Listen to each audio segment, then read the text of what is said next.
Hey, y'all, your 70s Wrestling Color Podcast right here on YouTube. Make sure you go ahead and thumbs up the video. Please, I would like your subscription.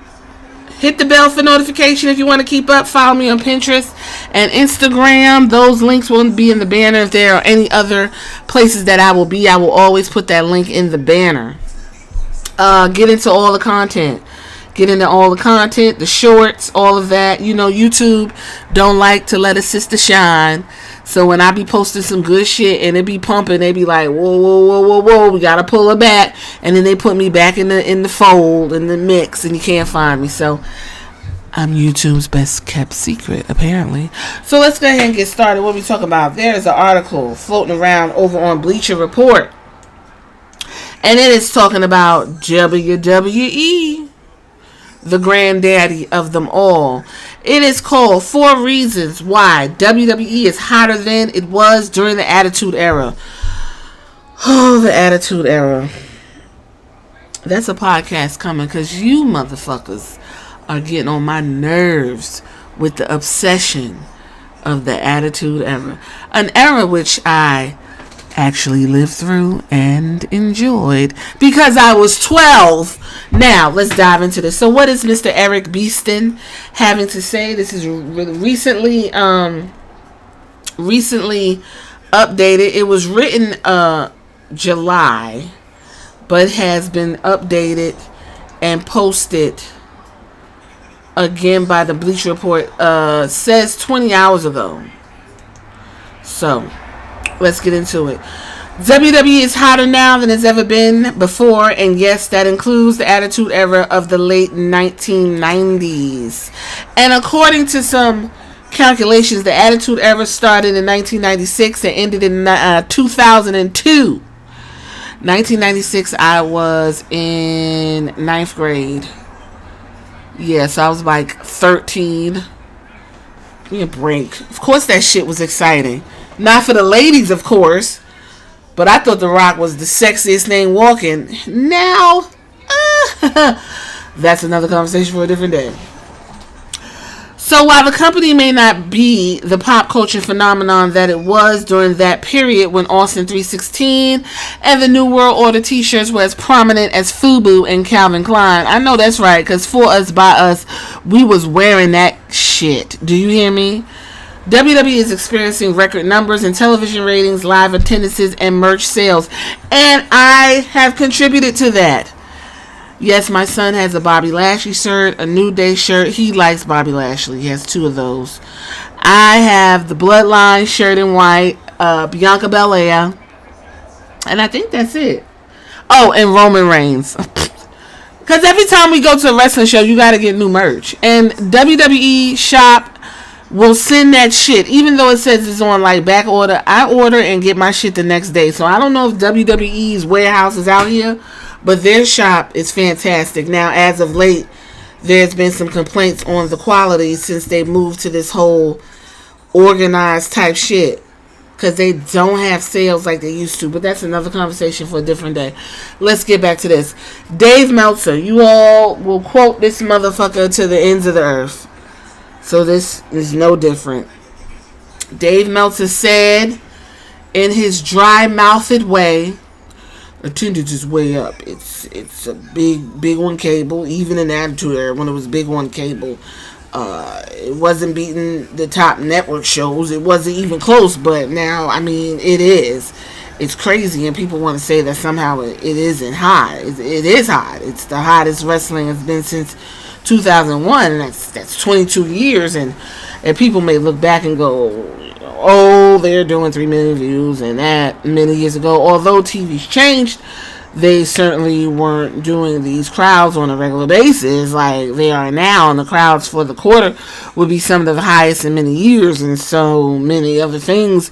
When you look at them, merchandise has never been higher ever, not in the Attitude Era, not in the Hogan era, never as high as it now. Roman is a catalyst. Cody is doing great on Raw. Well, no doubt about it. Roman, he's been great since he went heel, and it's been building everything like that. But even when you look back 6 months ago, it's gone way up since 6 months.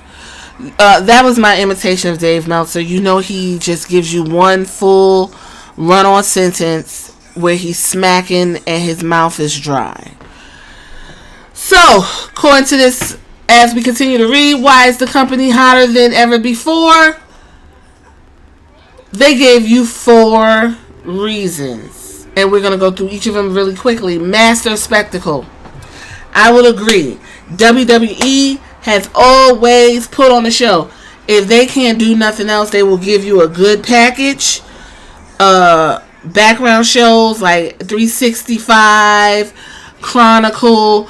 WWE's production is top fucking notch. No one can argue with me about that. I watched Seth Rollins and Big E's Chronicle. I think either Chronicles or 365 respectively. And each time it's fantastic. I was invested. I was rooting for them. There's the part where Big E was doing that weight challenge in John Cena's gym, and all the guys were there rooting on for him. There's a part where Seth Rollins hurt his knee and he had to rehab and he was really like down and out. They will give you some good ass packages. I've been to WWE shows. Why? Because I have a young boy and I want his attention to be kept. So when you add lights, cameras, colors, music, explosions, pyro, popcorn, food, overstimulation, you're going to love the show. We went there, but 2. Our last show we went to, we didn't have the greatest seats, and that's my fault. But we still enjoyed the show. And we got to get up and close with some of the wrestlers because they came over to our side and said hi and stuff like that, and that was really cool. I will give WWE that. That right there. They have 4 core wrestling shows. That's the Royal Rumble, WrestleMania, SummerSlam, and Survivor Series. And then they implemented Money in the Bank and Cash at the Castle. And the Saudi Arabia shows, although no one wants to see them, we watch them and they're usually good. It created a good big buzz around them. WrestleMania, even SummerSlam, have been like rites of passages for a lot of wrestling fans, that you could build a whole weekend around WrestleMania specifically. All the indie shows make more money during WrestleMania. It's like a big ass thing for wrestling fans. The cards be stacked. We want to see it. Especially when Vince McMahon made that tweet that he, retired and Triple H kind of picked up, supposedly. And we were just so excited of what Triple H could do. And that really just sent the morale through the roof to where people bought SummerSlam tickets without a card. People bought WrestleMania tickets without a card. Sold out. Survivor Series War Games. Sold out. Like, motherfuckers is like, we want to see this. We want to see this. They got it. There's no argument about that. Number 2, young celebrity and the cool factor. Okay, yes. When I watched wrestling, we had like Mike Tyson, Aretha Franklin sang the national anthem a couple times. I'm trying to remember famous people would show up, and it was just like, oh, Mr. T. That was the 80s, the 90s, whatever. So it is what it is. Now we got Logan Paul, Bad Bunny. They went to Rolling Out. They tried to do that. Although that was a little confusion as to who the audience was. You put Ronda Rousey, one of the biggest UFC fighters in the game at the time, in the early mid 2000s, got her in there making people upset. Social media has now opened the door to have more interaction. Even on AEW, done dived and they had what's his name? Damn, what is that rapper's name? I can't remember. Anyway, Maybach Music. He was over there. Shaquille O'Neal was over there. Trina was over there. Although I'm like, what's going on? They was over there. Lil Uzi Vert. was over at WrestleMania 39. This past one came and had a song called Nakamura. Bad Bunny got a song called Booker T. If you go back, LeBron James is in the audience. You know what I mean? They get WWE has a place in everyone's heart because we all grew up for it. So if you get an opportunity to actually do it, I think the one famous person that loves to do it is Snoop Dogg. He just dropped the elbow on the Miz, and it was just a good time for everybody. They had Jackass, and a lot of people want to relive their childhoods, and WWE is good at bringing in these people, especially when the people actually take the time to do it. Logan Paul's a terrible person, and we can go through that, but he's very good in the ring. He's a natural athlete. Bad Bunny really put his time and effort into making sure he respected the craft. And that's why his entrance and his performance in Puerto Rico was so pivotal and a fun time to watch. It was a mini concert. Although I think you all overplayed Io Shirai's popularity, that's another conversation for a different day. Number 3. The Prodigal Son Returns and Other Emotional Stories to Invest in. Right now, we're going through Cody Rhodes. If you listen to the previous podcast, whenever I posted it, about Cody versus Bray and why that story would actually be an emotional roller coaster. Because if we're just talking about Cody versus Roman, it's more because his dad didn't get the belt, so I want to get the belt for my dad. But if we're talking about Cody versus Bray, there's more meat on this sub sandwich because Bray Wyatt is very upset with Cody, according to that 2019 message. And Cody could be like, listen, man, I did what I could do, and that you could build off of that alone.